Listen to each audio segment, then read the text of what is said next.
सुभद्रा योजना पाई आजिठू फॉर्म दाखल मो सेवा केन्द्र जनसेवा केन्द्र और जिला प्रशासन चिन्हट करिथिबा स्थान रे फॉर्म दाखल होई परिबो। एथिपाई पूर्वरु फॉर्म बंटन करा जायथिला। फॉर्म को पूरण करी आवेदनकारी दाखल करिवे।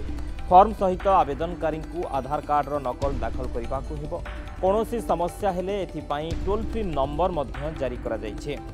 योजनार लाभ पाइबा पाई लोक माने भिड़ जमाउथिबा बेले किछि लोक आवेदन शेष होइजिबो बोली कही अधिक भयभीत करुथिबा नजर आसिछि।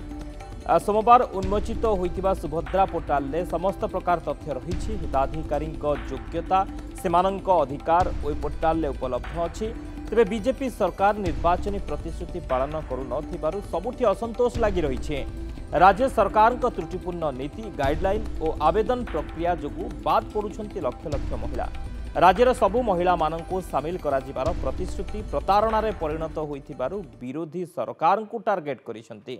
मासकु मात्र 833 टंका सुभद्रा योजना रे महिला को मिलिबो। एथिरे मां माने किपरि उद्योगी हेबे बोली प्रश्न उठिछि।